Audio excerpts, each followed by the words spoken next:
Hi friends, welcome back to my channel.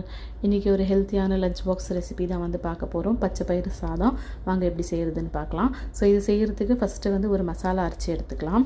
இந்த மசாலாவில் வந்து ஒரு 2 பெரிய வெங்காயம் கட் பண்ணி சேர்த்துக்கலாம். அதுக்கப்புறமா வந்து ஒரு 5-6 பல் பூண்டு, ஒரு 2 பச்சை மிளகா, கொஞ்சமாக தண்ணி சேர்த்து அரைச்சி எடுத்துக்கலாம். ஸோ இந்த மசாலா தான் வந்து இந்த சாதத்துக்கு செம்ம ஃப்ளேவர் கொடுக்கும், சூப்பராக இருக்கும். இந்த பூண்டு வெங்காயம் இதெல்லாம் அரைச்சி சேர்க்கும் போது ரொம்ப சூப்பராக இருக்கும். அரைச்சி எடுத்ததுக்கலாம். அதுக்கப்புறமா வந்து ஒரு பாத்திரத்தில் எண்ணெய் சேர்த்துட்டு நம்ம அரைச்சி வச்சுருக்கிற மசாலா வந்து இதில் சேர்த்துக்கலாம். ஸோ வெங்காயம் பேஸ்ட்டு வந்து இதில் சேர்த்துட்டு நல்லா ஃப்ரை பண்ணிக்கலாம். கோல்டன் ப்ரௌன் கலர் வர வரைக்கும் நல்லா ஃப்ரை பண்ணிக்கலாம். ஸோ இந்த மசாலா தான் வந்து இதுக்கு ஃப்ளேவர் எல்லாம் கொடுக்கும். ரொம்ப சூப்பராக இருக்கும் சாதம். கொஞ்ச நேரத்தில் செஞ்சிடலாம். ஹெல்த்தியும் அட் த சேம் டைம் வந்து டேஸ்ட்டும் சூப்பராக இருக்கும். ஸோ இதுக்கு வந்து நான் முளைக்கட்டி வச்சுருக்கிற பச்சை பயிர் சேர்த்துக்க போகிறேன்.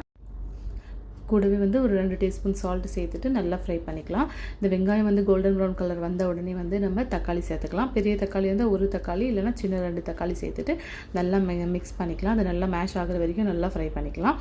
இது நல்லா ஃப்ரை ஆனதுக்கப்புறமா வந்து நம்ம மசாலா சேர்த்துக்கலாம். ஆல்ரெடி வந்து நம்ம பச்சை மிளகா சேர்த்துருக்கோம். சின்ன பசங்களுக்கெல்லாம் கொடுக்கும்போது வெறும் இந்த பச்சை மிளகாவோட டேஸ்ட்டே வந்து காரம்லாம் வந்துடும். சூப்பராக இருக்கும் டேஸ்ட்டு.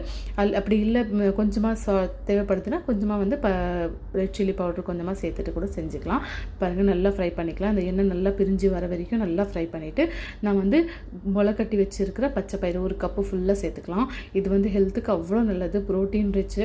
ஸோ ஹெல்த்துக்கும் ரொம்பவே நல்லது. இது சேர்த்துட்டு நல்லா மிக்ஸ் பண்ணிக்கோங்க. நல்லா மிக்ஸ் பண்ணிட்டு கொஞ்சமாக சில்லி பவுடர், கொஞ்சமாக வந்து டர்மரிக் பவுடர். நிறைய மசாலாலாம் தேவையில்லை. சிம்பிளாக இருந்தால் கூட டேஸ்ட் வந்து அவ்வளோ சூப்பராக இருக்கும். பர்டிகுலராக அந்த வெங்காயம் அரைச்சி சேர்த்துருக்கிற வெங்காயம் பூண்டோட ஸ்மெல் வந்து சூப்பராக இருக்கும். இது சேர்த்துட்டு கொஞ்சம் க்ளோஸ் பண்ணிவிட்டு ஒரு 10 நிமிஷம் வந்து க்ளோஸ் பண்ணி வச்சுருங்க. அப்போ தான் அந்த பச்சை பயிரெல்லாம் வந்து நல்லா வெந்து வரும். நல்லா வெந்துட்டால் தான் சாப்பிட்றதுக்கும் நல்லாயிருக்கும். ஒரு 5 மினிட்ஸ் வந்து நல்லா க்ளோஸ் பண்ணி இந்த மாதிரி எண்ணெய் பிரிஞ்சு வர வரைக்கும் நல்லா க்ளோஸ் பண்ணி விட்டுடலாம். அதுக்கப்புறமா வந்து நம்ம எத்தனை கிளாஸ் தண்ணி எவ்வளோ சேர்க்கணுமோ அரிசிக்கு ஏற்ற மாதிரி வந்து தண்ணி சேர்த்துக்கலாம். 1 கப் அரிசிக்கு வந்து 1 கப் பாஸ்மதி அரிசி. இங்கே வந்து பாஸ்மதி அரிசிக்கு 1 கப்புக்கு நம்ம 1 கப் சேர்த்தாலே சரியாக போகுது. அப்படி இல்லைன்னா 1 to 1.5 இந்த ரேஷியோவில் வந்து நம்ம சேர்த்துக்கலாம் தண்ணி. நான் 1 கப் அரிசி எடுத்துருக்கேன், அதனால் 1 கப் தண்ணி தான் சேர்த்துருக்கேன். ஸோ சேர்த்துட்டு நல்லா தண்ணி வந்து பாயில் ஆகிட்டு வரட்டும். அதுக்கப்புறமா வந்து நம்ம ஊற வச்சு இருக்கிற பாஸ்மதி அரிசி வந்து சேர்த்துக்கலாம். நார்மல் அரிசியில் செஞ்சால் கூட டேஸ்ட்டு சூப்பராக இருக்கும். பாஸ்மதியில் செஞ்சால் கூட அவ்வளோ சூப்பராக இருக்கும் டேஸ்ட்டு.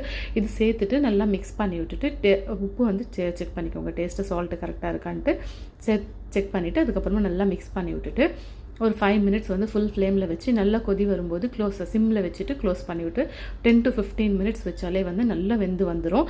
இது வந்து ஹெல்த்துக்கு அவ்வளோ நல்லது. பசங்களுக்கு வந்து டேஸ்ட்டும் வந்து சூப்பராக இருக்கும். அந்த பூண்டு ஸ்மெல்லாம் அவ்வளோ சூப்பராக இருக்கும். பசங்க வந்து விரும்பி சாப்பிடுவாங்க. கண்டிப்பாக ட்ரை பண்ணி பாருங்கள். வீக்லி ஒன்ஸ் இல்லைனா அட்லீஸ்ட் 15 days ஒன்ஸ் வந்து இந்த மாதிரி பச்சை பயிறு சாதம்லாம் செஞ்சு கொடுத்தா உடம்புக்கு அவ்வளோ நல்லது. ப்ரோட்டீன் ரிச் ஃபுட்டு, ரொம்ப டேஸ்ட்டாகவும் இருக்கும். அட் த சேம் டைம் ஹெல்த்தியாகவும் இருக்கும். கண்டிப்பாக ட்ரை பண்ணி பாருங்கள். இதுக்கு காம்பினேஷன் வந்து மட்டன் ஃப்ரை, சிக்கன் ஃப்ரை இல்லைனா சிக்கன் 65 இந்த மாதிரி கொடுத்து பசங்களுக்கு கொடுத்து அமிச்சா கொஞ்சம் கூட மிச்சம் வைக்காமல் சாப்பிடுவாங்க. டேஸ்ட்டு அவ்வளோ சூப்பராக இருக்கும். மறக்காமல் ட்ரை பண்ணி பாருங்கள். பிடிச்சிருந்தா லைக் பண்ணுங்கள், சப்ஸ்கிரைப் பண்ணுங்கள். பாய்.